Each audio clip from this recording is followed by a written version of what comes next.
Fique à vontade.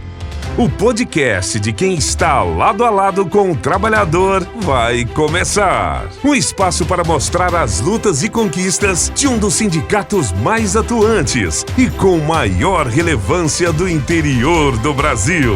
Informação, debate, entretenimento, bate-papo, conversas francas, olho no olho, assuntos importantes para o trabalhador, para o cidadão, para o ser humano, você vê aqui. Prepare-se para uma experiência enriquecedora, envolvente. Está no ar, o podcast do trabalhador. Metabase na cidade. Olá, seja muito bem-vindo. Nós estamos chegando para mais um episódio aqui do podcast do Sindicato Metabase. É o Metabase na cidade. Sempre com um bate-papo muito informativo, temas relevantes. Falar um pouco sobre a atuação aqui do Sindicato Metabase. E hoje, no episódio especial aqui, a gente vai falar sobre saúde, né? Você tem visto sempre aí, desde que nós começamos aqui, com esse importante benefício, a clínica de saúde aqui do trabalhador, a nossa Metabase Saúde. Nós trago temas aqui relacionados à saúde, à pediatria, à saúde bucal, né, à saúde psicológica. Eu te convido para assistir aí, tivemos episódios aí no mês de setembro, falando sobre o Setembro Amarelo, tivemos aqui psicólogos, a Bruna esteve aqui com a gente, o Dr. Éder esteve aqui com a gente também, para falar sobre a importância da saúde mental. E eu quero pedir a você que nos acompanha para seguir aí o nosso canal no YouTube, curta, compartilhe esse vídeo, para que todas as vezes que um conteúdo novo como esse, muito relevante, um bate-papo que vai ser muito informativo, entrar no ar, você possa ser notificado. Então curta, compartilhe aí com toda a categoria, com toda a comunidade, para que esse vídeo possa chegar aí a todos os cantos da galáxia e levar informação para todo mundo. Vou apresentar aqui ela que faz parte da nossa equipe aqui, da Clínica de Saúde Metabase, atende aqui. Você que já foi atendido, já trouxe seu filho aqui, né, já deve ter em algum momento encontrado com ela, doutora Daniele Malar, que é pediatra aqui e compõe esse grupo de atendimento, né, presta esse importante serviço. Prazer te receber aqui, doutora, prazer te conhecer pessoalmente também. Muito obrigado por ter dedicado aí um pouquinho da sua agenda para trazer informação para o nosso público. O prazer é meu, obrigado pelo convite, eu fico muito grata por esse convite, pela oportunidade de estar aqui conversando com vocês, partilhando um pouquinho sobre um tema tão importante que nós vamos falar hoje, que é sobre alimentação infantil.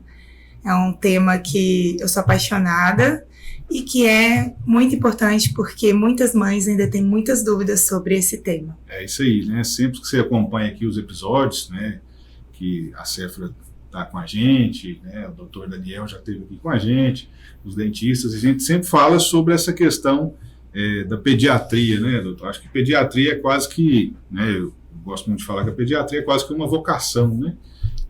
Se atender a criança, eu entendo muito assim, que o pediatra parece que ele entende a linguagem da criança e a mãe e o pai sempre tem muita dúvida, né? Quando esses dias a gente, em outro episódio, eu quero te convidar para assistir também, que nós recebemos aqui 2 mães que utilizaram o serviço, e uma das mães falou assim, que ela estava com uma criança, acho que de 15 dias, que teve febre e trouxe aqui para ser atendida, gera até um certo desespero, né? Antes da gente entrar nesse assunto sobre alimentação, para o pessoal conhecer mais a doutora Daniele, por que a senhora escolheu assim? Você escolheu a pediatria, entrou por esse ramo? É por gostar de criança ou por entender a linguagem das crianças? Olha, eu sempre fui apaixonado com a medicina, né? Inclusive hoje é dia do médico. Então, aproveitar para parabenizar todos os colegas que escolheram essa profissão, né? Eu sempre fui apaixonada pela medicina e eu sempre fui apaixonada pela pediatria. Então, desde pequenininha, minha mãe também é pediatra. Então, desde pequenininha, eu gostava da área, eu brincava de ser médica, eu brincava de ser pediatra. E quando eu entrei na faculdade, eu ainda não sabia que especialidade eu ia querer, mas desde a metade da faculdade, eu passei pelo estágio de pediatria, eu fiquei apaixonada. Apaixonada com a sala de parto, com os bebês, com os pacientes. Eles, assim, a minha especialidade, eu sou suspeita de falar, mas a minha especialidade, ela tem a vantagem daquele carinho, daquela cumplicidade que você faz com o paciente, com as famílias. Então, isso não tem preço. Foi por isso que eu escolhi a pediatria. apaixonada com crianças, eu tenho 3 filhos. Que bacana. Queria mais se pudesse. O doutor Daniel também, se eu não me engano, tem acho que 2 ou 3 filhas ou filhos. Eu acho que todo pediatra tem muito filho. Todo pediatra tem uma turma em casa, né? Então isso explica muito sobre a escolha da profissão. E como a doutora Daniela falou para a gente, hoje a gente vai falar sobre alimentação infantil, né? É um assunto que gera muita dúvida também, né, doutora?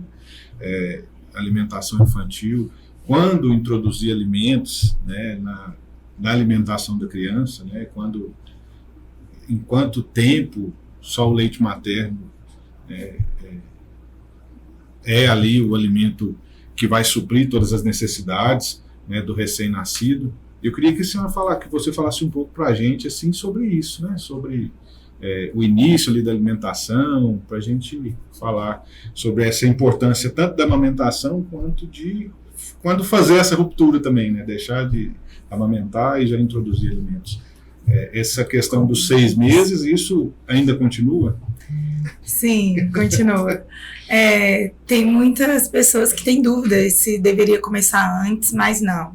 Ministério da Saúde, Organização Mundial de Saúde e Sociedade Brasileira de Pediatria recomendam aleitamento materno exclusivo até os 6 meses. Então, só peito, não precisa de água, chá, nada. Só peito até os 6 meses. E com 6 meses ou mais, porque tem algumas crianças que com 6 meses ainda não conseguem sentar firmes, não tem interesse pela comida, então às vezes a gente precisa atrasar um pouquinho a introdução alimentar desses pacientes. Mas na maioria das vezes, se o bebê já senta bem e já fica olhando a comida dos pais, é hora de começar a introdução alimentar com 6 meses. Complementar a partir dos 6 meses, mas manter o aleitamento materno até 2 anos ou mais. Que interessante. E quando a gente ouve muito isso, assim, né, quase que lendas que se criam entre a sociedade, às vezes a gente ouve, né, as mães, pais, avós, o menino está chorando muito, né, nessa fase aí de 2 meses, 3 meses, mas o menino está com fome, porque você não dá comida para ele. Como é que fica essa situação, doutor? Realmente isso pode acontecer? Não pode, mas a gente vê. Quer dar mingau de cremogema para o menino de 2 meses, para engordar o menino. Não existe leite fraco, que é um grande mito. Né? Fala que o leite da mãe não sustenta o bebê. Isso é mito. Realmente existem alguns casos que a mãe produz pouco leite, a gente precisa completar, que seria o uso das fórmulas infantis. Mas na maioria das vezes isso não é real, nem produção pouca. Agora, não existe leite fraco. O leite da mãe é sempre bom. A mãe pode estar anêmica, já foi comprovado cientificamente. A mãe pode ter anemia, o leite é bom. A mãe pode estar faltando vitaminas, o leite é bom. Ela vai produzir o leite. Ela vai produzir um leite bom para o filho dela. Então, não existe leite que não sustenta bebê. Nesses casos raríssimos, né, como você falou, de que às vezes a quantidade é pouca, não vamos introduzir mingau de fubá, de cremogema. Tem as fórmulas específicas para isso Para a também. idade, tem as fórmulas específicas, né? E aí recomendadas pelo pediatra. Quando realmente precisa, que são poucos casos, aí a gente complementa com a fórmula infantil. E sempre procurar fazer isso com orientação do pediatra, né? Com certeza. Com orientação da avó. Não. As avós são ótimas, mas para orientar a alimentação é melhor o pediatra. E quando ali, aos 6 meses, né, como você disse, que a criança já está sentando, já está se interessando, o que começar? Com o que começar? O que introduzir? O que é importante para não criar, às vezes, um hábito alimentar ruim? Isso, o que o bebê pode comer, né? O que o bebê não pode comer. Porque tem gente que já quer começar aos 6 meses com sorvete, né? Aí não dá. Sorvete, feijoada. Isso aí. Então, a comida dos 6 meses tem que ser produtos naturais, né? Inclusive o tempero natural e sem sal, sem sal. A gente não adiciona o sal à comidinha do neném. É só o sal dos próprios alimentos, que os alimentos já têm sal, né? Já tem sódio. Então, não precisa acrescentar sal. E não deve usar temperos industrializados. Então, assim, temperos naturais pode usar. Gosto de usar alho, cebola. E os produtos naturais, normalmente, todos eles podem comer. Exceto, assim, mel, por risco de botulismo, mesmo sendo um açúcar natural, não deve dar. Interessante. O leite de vaca também não pode dar com 6 meses. ele tem uma caseína, a caseína, né, é uma proteína que não é boa, é uma proteína muito ruim. Então, a gente não recomenda em menores de 2 anos o uso do leite de vaca. E de produto natural também, o suquinho natural a gente adia também para 1 ano, que é uma coisa que as avós adoram dar, as mães também. Suquinho de laranja ilha, que é docinho. Isso. O suco, ele concentra o açúcar da fruta e quando você faz suco da fruta, você perde a maioria dos nutrientes. Então, é melhor você dar a fruta para o bebê comer mesmo do que fazer suco dela. Então, a gente não recomenda o suquinho também. E produtos industrializados também não pode comer. Então, o que ele vai comer aos 6 meses? Frutinha, raspada, amassada, ou entregue em pedaços na mão dele, que ele vai comer sozinho. Almoço, inicialmente o almoço, com 7 meses a gente põe o jantar, com produtos naturais, né? O carboidrato, o arrozinho, a batata, o feijão, um legume, uma proteína, né? E uma verdura, né? Uma folhinha ali picada, misturada na comidinha. Ou o método BLW, que a criança se alimenta sozinha, ela tem o benefício de criar independência mesmo para se alimentar. Então, a criança que come pelo BLW, que ela vai lá e pega e come, ela vai ter mais independência na alimentação. Entendi. Tá? Mas também tem a vantagem os 2 métodos são reconhecidos pela Sociedade Brasileira de Pediatria. Tem a vantagem da papinha também, que normalmente eles aceitam melhor todos os grupos alimentares. Né? O BLW, às vezes, eles vão lá e comem o bolinho de arroz, comem a batata e deixam a cenoura, começam a ser mais seletivos. Então, eu gosto de orientar que os meus pacientes associem os 2 métodos. Aí tem a vantagem de um e a vantagem do outro. Então, eu queria aproveitar aqui a presença do profissional e falar um pouco sobre isso também. O paladar, lá na minha infância, minha mãe e meu pai conseguiram influenciar meu paladar ali, de acordo com o que eles me alimentavam, ou isso realmente eu vou fazer nessa seleção? Aquela criança que você olha no prato da criança e não tem cor, é aquele prato ali, principalmente quando eles entram ali para aquela fase de 7, 8, 9 anos ali, aí você olha, tem arroz, feijão, uma batata frita e um bife só.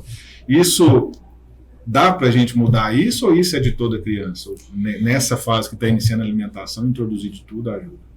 Ajuda muito. Essa fase, a criança está formando o paladar. Então, tudo que você oferece para o bebê, ele tem tendência a gostar, sim. Então, a criança que come bem nessa primeira infância, ela tende a comer melhor quando for uma criança maior. Só que ela vai passar por uma fase de seletividade entre 1 ano e meio e 2 anos. Então, assim, além de ser importante você expor vários alimentos diferentes, saudáveis para o seu filho a partir dos 6 meses, é importante também que entre 1 ano e meio e 2 anos, você não deixe ele escolher o que quer. A pergunta errada para você fazer para a criança. O que você quer comer? Você quer comer? Não deve fazer essa pergunta para criança de 1 ano e meio e 2 anos. Ela sempre vai escolher o que ela gosta mais. Ela vai lá escolher a batatinha e não vai escolher a salada, né? É claro que as crianças elas têm que ter poder de escolha, mas a escolha é assim. Está na hora da fruta. Você quer comer banana ou mamão? Qual fruta? Qual fruta você quer comer? Essa é a pergunta correta. Hoje nós temos cenoura e beterraba. Qual legume você vai querer comer hoje? Então tem que mudar um pouquinho. Nenhum dos dois não é uma opção. Nenhum dos dois não pode ser uma opção. Porque senão a criança vai passar uma fase que ela não quer comer a laranja, daqui uma semana ela não quer comer o morango, daqui uma semana ela não quer comer a melancia, e quando você vê seu filho não está comendo mais nada. Então você não pode desistir de expor as coisas saudáveis para o seu filho de 1 ano e meio e 2 anos, para ele passar por essa fase de seletividade e continuar comendo bem. Entendi. E eu queria, a gente aproveitar esse tempo aqui falando sobre alimentação e falar um pouco sobre obesidade, né? Eu acho que hoje praticamente todo mundo está ficando acima do peso, e as crianças também estão ficando muito acima do peso. Isso é genético, isso é pela alimentação, dá para evitar, ou tem realmente alguém que vai lutar contra isso a vida inteira, desde criancinha, cientificamente, né? Como é que você vê essa questão da obesidade? A obesidade, ela tem um fator genético muito importante, né? Porque a parte metabólica, né? A gente nota, tem pessoas que comem um monte de porqueira e não engordam. O metabolismo delas é favorável. Apesar de que ela pode ter outros problemas, né? Pode ser magra e com colesterol alto, pode ser magra e desenvolver um câncer de tanto tomar refrigerante, mas tem pessoas que têm um metabolismo bem acelerado, então mesmo que elas comam muito, elas não engordam. Então a genética contribui muito para a obesidade. Mas o componente alimentar é essencial. Você pode ter a genética para engordar, mas se você não comer calorias em excesso, você não vai engordar, entendeu? Agora, a pessoa que tem tendência a engordar, se ela comer demais, ela vai engordar. Engorda muito. E, infelizmente, as crianças, como elas... a gente está numa sociedade muito acelerada, né? Então, às vezes, a gente não tem tempo ali para alimentar bem, aí entram os lanches rápidos, passa na padaria e compra uma rosca, e é o bolo Maria que vai na lancheira, em vez de fazer um lanchinho mais saudável para a criança levar, bolacha recheada. Então, essa vida acelerada que a gente leva tem facilitado a obesidade infantil. A obesidade infantil é um problema de saúde mundial. Eu sou apaixonada com obesidade infantil, né? Eu fiz uma pós-graduação em endocrinologia pediátrica e a gente trabalha muito obesidade infantil. Eu trabalho muito obesidade infantil no meu consultório. E a gente vê que a maioria das crianças estão um pouquinho acima do peso e as pessoas ainda não estão tão preocupadas com isso. Mas não sabem que isso afeta, sim, a saúde da criança hoje, diretamente afeta a imunidade da criança. Quando a gente pega uma criança, pegou uma pneumonia, em 2 dias ficou muito grave, precisou internar, precisou ir para UTI, você vai ver, ela come mal. Criança que come bem, criança, ela tem alguma deficiência na imunidade, que foi facilitada pela má alimentação. A criança que come bem, ela tem uma imunidade melhor, ela adoece menos, ela não fica grave tão fácil, né? Sem contar que a obesidade infantil contribui, sim, para a obesidade na adolescência, para a obesidade no futuro, aumenta a chance de bullying, aí junto com o bullying, as outras doenças psicológicas, depressão, aumenta suicídio na adolescência, e as doenças crônicas do adulto aumentam também por causa da obesidade infantil. Diabetes, colesterol alto, problema de infarto, e até o câncer, né? Aumenta as chances de câncer. Isso, aproveitar aqui, né? Você tocou no assunto aí da endocrinologia pediátrica, os índices de diabetes, colesterol nas crianças também têm aumentado. Isso já tem aparecido, essas doenças, devido à má alimentação em crianças aí, 10 anos, 11 anos. A gente já está achando aí na nossa sociedade uma criança, por exemplo, de 12, 13 anos com um índice de açúcar alto, colesterol alto. A diabetes mellitus tipo 2, que é a mais associada com a questão da alimentação, ela costuma ser mais velha. Mas a gente tem diabetes, principalmente tipo 1, desde mais novos, não tão associados à alimentação. Mas a gente vê muito em relação à alimentação e à obesidade infantil, a síndrome metabólica, que a gente vê problemas de colesterol em crianças, umas oscilações da glicose, sim, às vezes elas fazem hipoglicemia, rebote, às vezes sobe um pouquinho a glicose e cai normalmente, principalmente resistência à insulina. A gente vê muitas crianças já obesas, que a insulina está subindo, que está fazendo a acatose nigrans, que é aquelas manchas pretas, que dá principalmente regiões de dobras por causa da insulina alta. Então a gente já vê resistência à insulina já na infância por causa de obesidade. Isso no longo prazo vai ser terrível, né? Isso no longo prazo vai virar diabetes. Com certeza. Se não corrigir a resistência à insulina, se não corrigir a obesidade, vai virar diabetes. Um ponto muito importante que você tocou aqui, que eu gostaria de chamar a atenção, porque eu tenho um caso desse, né, em casa. Eu tenho um filho de 13 anos que está nessa fase, que come tudo que ele encontra pela frente, mas ele é extremamente magro, né? E a gente tem vários exemplos disso, né, como você disse. Mas se essa esse adolescente, se essa criança, mesmo que ele não esteja forte, mas se alimentar mal, provavelmente ele vai ter esses índices alterados também, se ele comer muita gordura ali, muita coisa industrializada, esses índices dele, mesmo sendo magro, não estão alterados. Com certeza, eu pego bastante no consultório. Crianças magras, com colesterol alto, com triglicérides alto, por causa de má alimentação. Então, no futuro, isso vai comprometer essa criança, com certeza. Criança pequena, com colesterol alto, triglicérides alto, vai afetar bastante. Aumenta muito o risco cardiovascular desse paciente na vida adulta. Entendi. E essa fase, né, ali, que é o que o pessoal fala quando está deixando de ser criança, virando adolescente, a maioria, né, dos adolescentes tem aquele momento que vai crescer ali, emagrece, e esse apetite aumenta e tudo.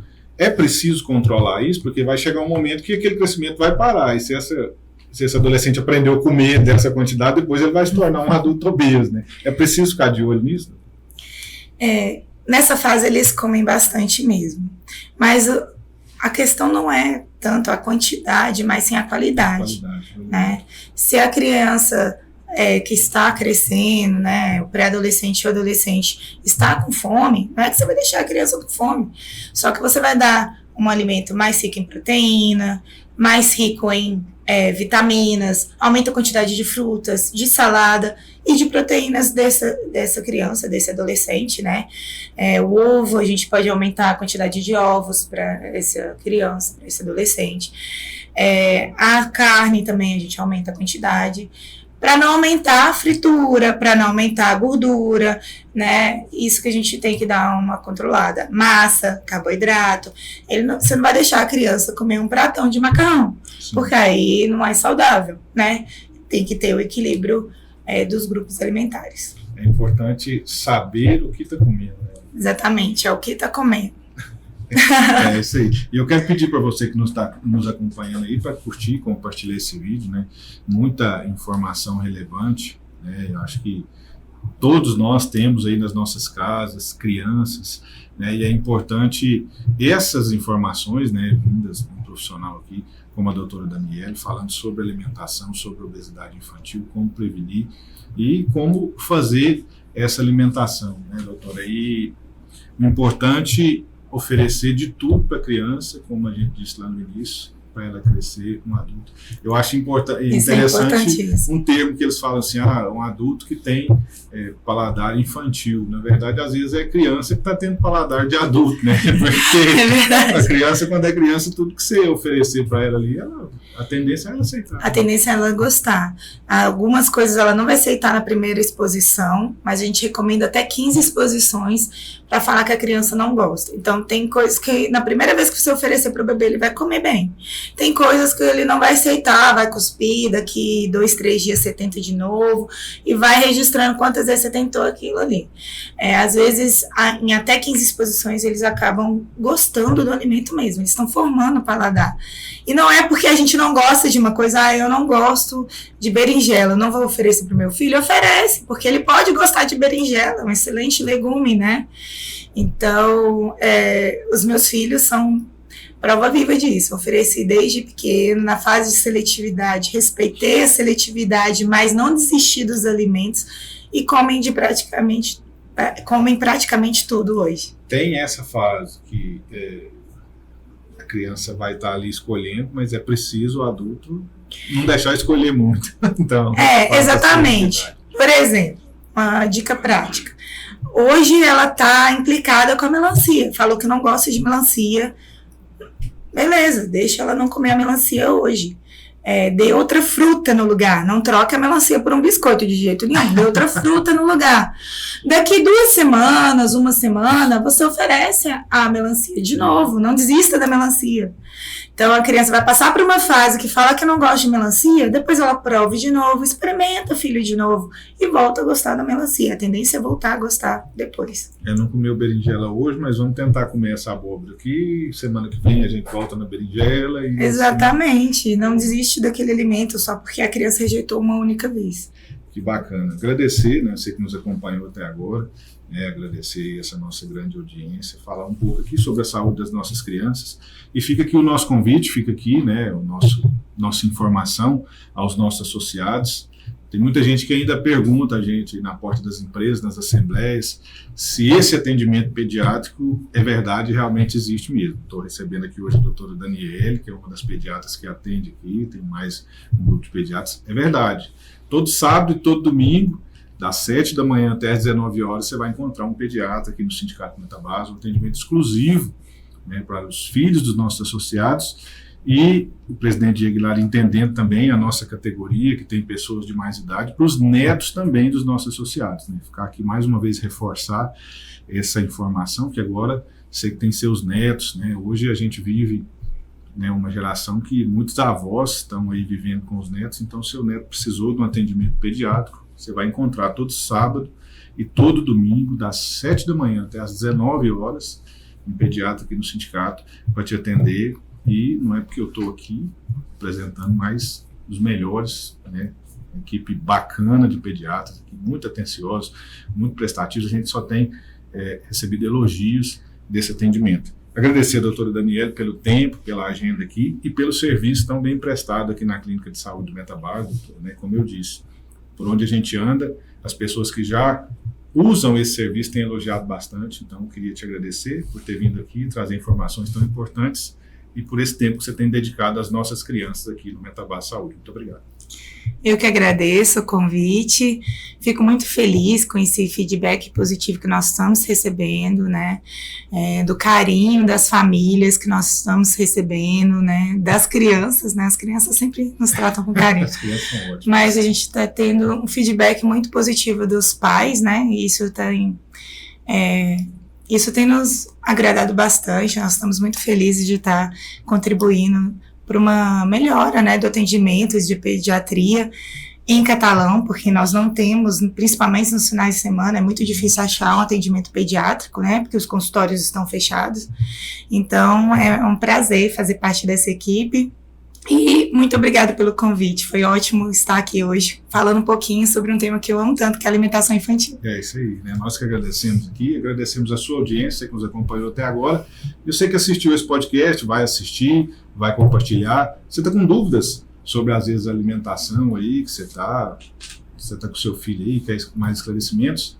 Entre em contato aqui com a nossa clínica, veja o dia que a doutora Daniela vai estar aqui com a gente, vem cá, traz seu filho, procure ela, se consulte, tenho certeza que esse bate-papo aqui foi bastante superficial pelo nosso tempo, pela nossa produção, mas ela vai trazer excelentes orientações aí para a alimentação do seu filho. Agradecer a todo mundo que nos acompanhou, agradecer aí a diretoria, os funcionários do sindicato, a nossa grande audiência, agradecer o Thiago, nosso piloto da nave aí, que está sempre aí nos bastidores, ela vai aparecer aí, quer ver? Ela aí. Olha lá, hoje eu não queria aparecer não, mas ela apareceu, tá lá. Um abraço para todo mundo, fica aqui o nosso até logo, semana que vem a gente está de volta. Obrigado. Em breve tem mais Metabase na cidade, o podcast do trabalhador. Não perca nenhum episódio. Ative o sininho, siga nosso canal, curta e compartilhe.